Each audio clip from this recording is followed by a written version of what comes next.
rejoignez, mesdames, messieurs, bonsoir et merci et bienvenue sur Ziana TV, la chaîne de la diaspora.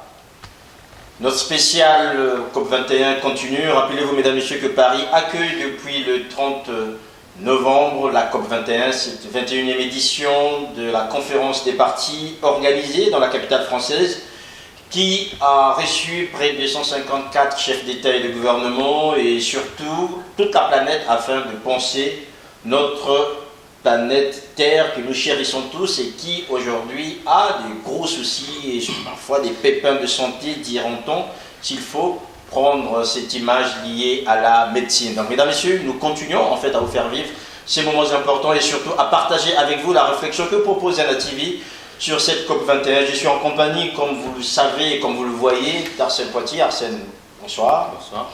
Merci encore une fois de plus de vous être mis à éplucher tous ces documents pour nous permettre en fait de bien comprendre les enjeux aujourd'hui sur cette COP 21. Merci beaucoup, au profit du Congo, au profit de la planète aussi. Tout à fait. Alors, que peut-on dire? La COP 21 a commencé, nous sommes quasiment une semaine après, on a déjà les premières conclusions, les premiers accords, le premier texte est déjà là, en attendant qu'on puisse le peaufiner, que les chefs d'État, notamment les ministres en fait, puissent le lire et qu'on arrive au 11 décembre prochain à un accord que vous avez jugé la dernière fois contraignant. Mais sinon, Arsène Poitier, qu'avez-vous préparé cette fois-ci pour que nous vous suivions dans cette COP 21? Alors, vous avez dit, M. Makosso, donc on a parlé qu'aujourd'hui, c'est un rendez-vous mondial. C'est-à-dire, c'est un continent face à d'autres continents. C'est donc face à d'autres responsabilités locales. Ce qui justifie que chaque responsabilité locale est venue aujourd'hui défendre la responsabilité sociétale devant l'environnement en question. Et c'est là qu'on parlera de l'Afrique. L'Afrique, à ses yeux aujourd'hui, rivée vers Paris. La COP 21 est aussi une conférence où chaque continent, chaque État vient rendre la copie de sa bonne gouvernance. De Paris où son président explique que nous serons jugés par des décisions prises aujourd'hui et que les générations futures nous jugeront encore plus sévèrement si nous ne faisons rien.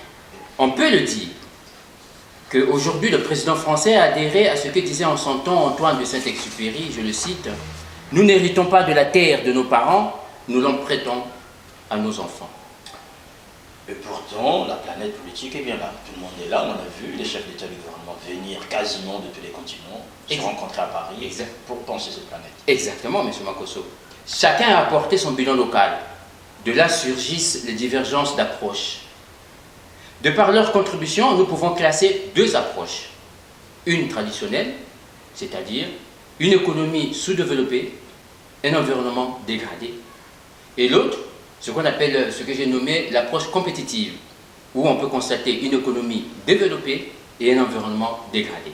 L'exigence de donner à ses administrés une vie meilleure aurait ou incite aussi bien les pays pollueurs à ceux en cours de l'être à constater des impacts environnementaux parce qu'ils auraient en ligne de mire la croissance et la rentabilité. Les impacts environnementaux y sont et doivent trouver ici et maintenant une éthique et une sécurité. Dis-moi quelle est ton échelle de pollution et je te dirai quel est ton niveau socio-économique. À Paris, nous distinguons ainsi les acteurs forts, d'une part, je vous laisse les désigner, et d'autre part, les acteurs faibles. Alors, les acteurs faibles, on va peut-être penser aux Africains. À votre avis, Arsène Poitier, que viennent revendiquer en fait les Africains à Paris? Monsieur Makosso, à la lecture de leurs contributions, notre déception est de taille. Voilà un continent vêtu de la veste de Caïn. Il vient dire « Je ne suis pas le gardien de la planète, bien sûr, bien que je l'eusse eu en héritage. » Il vient une fois illustrer que nous n'avons pas droit de cité, ni force de proposition, ni non plus une attitude de mendiant et de dépendance. Voilà l'acteur faible. L'Afrique, ce continent aux potentialités naturelles richissimes, n'a donc pas décollé de sa dépendance, Arsène Poitier? Exactement. Elle est venue encore pleurer sa misère socio-économique comme un enfant prodigue qui prend son héritage, le dilapide et revient devant ses pères pour solliciter son indulgence face à la misère et la pauvreté. Il désigne ces secteurs de contribution climatique, M. Makosso, qui en réalité sont encore et toujours en mode traditionnel. Les slogans du passé du type autosuffisance alimentaire dépoussiérés par des prévisions décennales déjà fixées, jamais atteintes. Par ailleurs, 2 points attirent notre attention. Lesquels? Le courage des contributions africaines à avouer leur échec. 60 années sont passées, l'Afrique du 21e siècle a le culot de déballer son incapacité à satisfaire les besoins de ses citoyens. Les contributions africaines nous restent à ceci, que l'accès à l'électricité, à l'eau potable, que la gestion des déchets et que les services d'assainissement sont soit inexistants, soit inférieurs à moins de 30%. Ce qui étonne enfin, c'est la facture pro forma qui accompagne la contribution africaine. À l'exception du Gabon, qui a apporté ses ambitions et son autofinancement, les 2 Congos, par exemple, M. Makosso, ont dans leur valise des débuts de 5 milliards pour l'un et 22 milliards pour l'autre.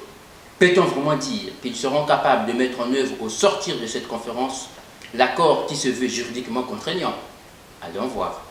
En définitive, s'il est dit qu'une société s'appuie sur un modèle d'organisation environnementale, dans ce cas précis, nous recherchons celui de la société africaine. En attendant que les Africains trouvent leur modèle de développement sur une base environnementale, Arsène Poitier, on va quand même avec vous essayer de voir comparativement, puisque si on reste en Afrique centrale, nous avons quand même des pays importants, dont la RDC, ou encore le Congo-Brazzaville, le Gabon et bien d'autres qui se revendiquent un peu d'être le poumon, en fait, le 2e poumon de la planète, puisqu'après l'Amazonie, on se retrouve en fait dans cette forêt équatoriale. Arsène Poitier, aujourd'hui, quand vous voyez les contributions des différents pays, quelles conclusions en tirez-vous? En fait, c'est l'étonnement. C'est ce qui est curieux. Dans les conclusions les contributions africaines sont aux antipodes de celles proposées par les pays soit dites du Nord et même les pays émergents. L'Afrique est arrivée en revendiquant un droit d'être payé. C'est comme un bailleur qui vient revendiquer les loyers de sa maison. Et c'est ce qui étonne. Est-ce qu'aujourd'hui, l'Afrique, dans ses propositions, et quand on l'entend, justifie même en même temps sa pauvreté, sa misère, son sous-développement par la pollution de l'autre? Et c'est ça qui est étonnant quand un pays comme la RDC vient dire dans sa contribution qu'il reconnaît que l'électricité en République démocratique du Congo, l'accès à l'électricité est à 15% de la population en ville. Mais est-ce qu'aujourd'hui c'est crédible qu'un État qui se dit indépendant, et je vous rappelle souverain, et je vous rappelle aujourd'hui une phrase d'un certain ministre de la République du Congo, Brazzaville, je le citerai, M. Thierry Mungala, qui frappe fort et haut que le Congo est un pays indépendant, libre. Est-ce que cette indépendance se conjugue avec la dépendance économique dont ces pays africains font preuve? Et là, c'est une autre question, M. Makosso. Si on arrive au Gabon, qu'est-ce qu'on a en fait, notamment sur ces questions d'accès en fait? C'est le courage. Et la dernière émission avec vous, on a parlé de l'ambition, et l'ambition n'a de sens que lorsque elle est quantifiée, qualifiée et bien définie.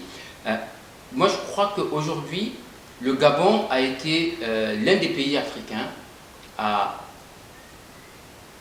justifier de son indépendance, à le clamer et à le signifier. Il faut en être fier.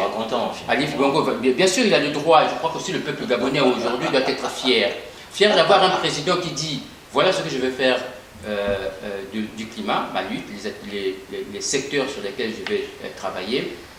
Il justifie, il le précise, mais en même temps, il dit voilà, non seulement que je fais un business plan, mais j'autofinance mon business plan. Ça, c'est ce qu'on appelle le courage politique. C'est-à-dire que lorsque, dans la sous-Europe, qui est un pays, on partage la même forêt, mais en même temps, il dit, moi, je autofinance ce que je dis, je le fais. Je ne dis pas, contrairement à ce que fait les 2 Congos, c'est-à-dire que je dis, mais je n'ai pas les moyens pour le faire. Le point commun dans ces milieux-là, et dans ces contributions, c'est que nous avons en fait tous les mêmes secteurs. C'est-à-dire que nous avons défini en gros, nous avons démontré qu'aujourd'hui, l'Afrique, nous avons le secteur de l'agriculture, mais qui aujourd'hui est toujours en mode, pour moi, traditionnel, ancestral. Vous avez l'énergie et le transport, ça pose problème. C'est-à-dire que 60 années après, ça veut dire que nous avons mis 60 ans à détruire ce que le colon a laissé en énergie et en transport. Et nous avons en fait 60 ans pour ne pas réagir face à ce qui a été donné, de le moderniser, de l'actualiser et en même temps de proposer un cap de demain. Ça, c'est déjà aussi une preuve d'incompétence que nous venons prouver devant ce qu'on appelle la conférence nationale souveraine du monde. Pas aussi d'un pays, mais la conférence souveraine qui est aussi, cette conférence des partis peut être aussi vue comme un moyen de jauger en même temps la bonne gouvernance des États. Arsène Poitier, on va terminer cette spéciale. Déjà, on a eu les premières conclusions, on a déjà une vue sur cet accord, sans rentrer dans les détails. Pour vous, je sais qu'on fera encore à la fin de cette COP21 une spéciale toujours pour parler de ce que les Africains ont pu gagner ou ce que les autres ont perdu. Juste pour savoir pour vous, le bon accord déjà, pour l'instant, en attendant qu'on ait les conclusions, le bon accord, ce serait quoi? Alors, je reviens encore sur le mot, toujours qu'il soit juridiquement contraignant. C'est-à-dire que... il y a des pays qui sont réticents à cette contrainte-là. Vous parlez des juridiquement contraignants. Oui, plus particulièrement. Les Américains, les Chinois ne sont pas... aux Américains, parce qu'en gros, ce qui serait intéressant pour demain, au-delà des égos de puissance, c'est que demain matin, que l'accord qui va sortir de cette conférence soit aussi applicable, mais pas dans 15 ans, pas dans 20 ans, mais maintenant. Pour reprendre ce que Denis Sassou Nguesso a dit, bien que lui-même aussi n'a pas encore proposé un vrai projet pour le Congo-Brazzaville, mais que ce soit maintenant. Et que lui aussi, le président Koussou, on est là aussi pour parler du Congo-Brazzaville, que le président du Congo-Brazzaville aussi, qui a accepté, qui a adhéré, et qui a fait un discours plus ou moins, en fait, en gros, on va dire fort, ce serait intéressant que lui aussi, qu'il rentre, et qu'il travaille, qu'il propose aussi des procédures, un processus pour en même temps prendre en compte ce qu'il a été dit, ce qu'il a dit, pour que demain, cette planète-là, des petites réformes et des petites décisions mises ensemble, ça fait une grande réforme, ça veut dire qu'on sauve une planète et on sauve une génération. Donc la génération de demain, les conclusions que nous devons avoir, qui doivent sortir demain, n'auront de sens que si les pays, au-delà des légaux et des puissances des États des uns et des autres, que nous soyons prêts aujourd'hui à se rendre compte que si nous ne faisons rien, nos enfants sont voués à la misère, à la souffrance et surtout à un environnement vraiment pas dégradé mais très très dégradé. Donc un pessimisme d'avenir qui se lira et dans nos tombes, je crois qu'ils nous critiqueront plus. Voilà. En attendant que nos enfants ne viennent pas pisser sur nos tombes, si vous permettez l'expression, j'espère que nous prendrons conscience par rapport à l'état de notre planète aujourd'hui. Merci de nous avoir suivis. Merci Arsène Poitier. Merci M. Makosso. Merci à Noko Mungakoso et à vous qui nous suivez de plus en plus nombreux. Cette spéciale va se terminer. Portez-vous bien et à très bientôt.